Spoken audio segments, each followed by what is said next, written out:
Bonjour tout le monde. Aujourd'hui, je vais vous présenter Les Fleurs du Mal, un thriller psychologique signé Oshimi Shuzo. Avant de commencer, je tiens juste à préciser qu'il s'agit d'un shonen, et ce malgré l'appellation seinen de Ki-hoon. En effet, de son titre japonais, Akuno Hana a été publié dans le magazine Besatsu Shonen. Maintenant, il y a tout de même une raison pour que ce titre soit placé dans la catégorie Ki-hoon Seinen. Takao est un lycéen on ne peut plus banal, peut-être même trop quelconque d'ailleurs. Pas très brillant, hyper réservé. Sa seule originalité réside dans sa propension à lire. Son œuvre de prédilection, Les Fleurs du Mal d'un certain Charles Baudelaire. Dans la classe de Takao, il y a également deux jeunes filles particulières. Tout d'abord, Nanako, la top fille de la classe. Brillante, mignonne, gentille, bref, vous voyez le tableau. Et bien entendu, Takao a jeté son dévolu sur cette perle rare. La deuxième jeune fille particulière, c'est Sawa. Pas vilaine du tout, Sawa est ce qu'on pourrait appeler la rebelle de la classe. Elle tient tête au prof, ne parle pas avec les autres élèves et c'est le zéro absolu en termes de chaleur humaine et de sourire. Mais que se passe-t-il de particulier dans ce manga, me direz-vous? Eh bien, le point de départ va être lorsque Takao, sans forcément s'en rendre compte, va voler le sac de gym de Nanako. Ceci aurait pu se terminer ainsi, mais c'est sans compter le fait que Sawa a tout vu et qu'elle va décider de faire chanter ce lycéen effacé. Son but? Faire émerger son côté pervers et ses travers les plus malsains.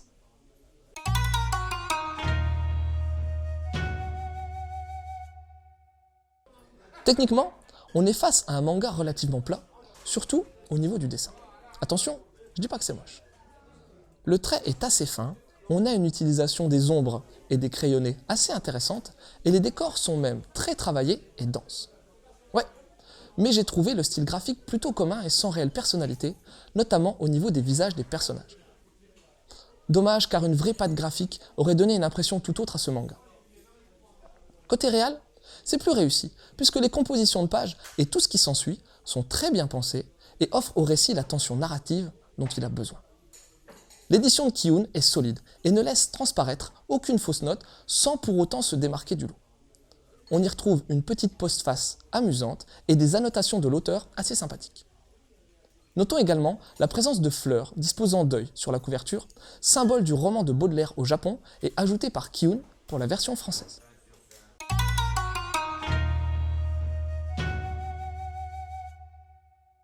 En France, Oshimi Shuzo a déjà été publié avec Dans l'intimité de Marie, manga chronologiquement postérieur aux Fleurs du Mal. Akuno Hana date de 2009 en manga et a eu un certain succès, puisqu'un animé de 13 épisodes assez intéressant a vu le jour en 2013 et que le manga a largement dépassé le 1 million d'exemplaires en termes de vente. Pour être honnête, ce titre ne m'attirait pas plus que ça initialement. Pourtant, sous ses airs d'histoire DJ classique, il s'agit d'un mot japonais désignant le harcèlement scolaire, Les Fleurs du Mal réussit à se démarquer, et ce, à plusieurs niveaux. Tout d'abord, j'ai beaucoup apprécié le côté autobiographique complètement assumé par l'auteur. Lieu, personnage, on est vraiment dans l'intimité d'Oshimi, et ce sans tabou. Le rapport de force psychologique qui s'instaure entre Takao et Sawa est assez riche, et ouvre pas mal de perspectives sur la suite de l'histoire. On sent bien l'ascendance psychologique de Sawa contraster fortement avec la peur pusillanime de Takao. J'ai aussi beaucoup apprécié les différentes valeurs données au regard de l'autre, et ce, sur les trois différents protagonistes de ce volume 1. Un léger côté malsain pointe le bout de son nez à mesure que l'histoire avance, et il y a un fort parallèle avec le roman controversé de Charles Baudelaire, notamment dans les intentions de briser certains tabous, et ce, sans pour autant en emprunter l'histoire. Enfin, la mise en exergue de la perversité de chacun est révélatrice et dispose d'une notion universelle qui touchera, je pense, la totalité des lecteurs. Et oui, on a tous un côté pervers, et vous aussi. Pour les lectures gravitant autour des Fleurs du Mal, il serait intéressant de lire Yuko, extrait de littérature japonaise, car si vous voulez de l'immoral et du malsain, vous allez être servi.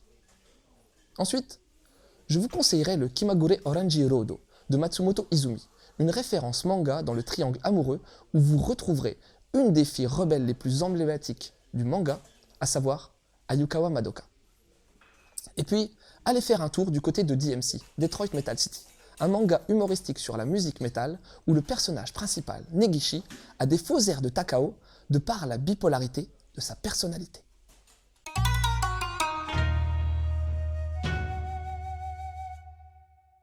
Les Fleurs du Mal est donc un thriller psychologique signé du papa de Dans l'intimité de Marie, Oshimi Shuzo. Il raconte la vie lycéenne de Takao, un élève hyper réservé et fan de lecture, notamment des Fleurs du Mal de Charles Baudelaire. Takao est amoureux de Nanako, la fille la plus classe de l'école. Un jour, pris de panique, il va voler le sac de sport de Nanako et Sawa, la rebelle, qui aura assisté à la scène, va décider de faire chanter notre pauvre Takao. Le dessin de ce titre est assez basique, voire même hésitant, notamment concernant les personnages. Les décors sont plus aboutis, mais c'est surtout la réalisation de composition qui relève la qualité technique de ce manga. Côté histoire, cette série traitant d'Hajime a connu un bon petit succès au Japon, principalement grâce à la mise en avant du côté pervers qui se cache en chacun de nous. Pour cela, l'auteur utilise le rapport de force des personnages, mais également l'importance qu'on donne au regard de l'autre. Un léger côté malsain ponctue ce manga des éditions Kiun qui saura trouver son public, je n'en doute pas. Et si vous voulez tout savoir, il y aura 11 volumes coûtant chacun 6,60 €. Sur ce, je vous souhaite une bonne lecture et je vous dis à la prochaine.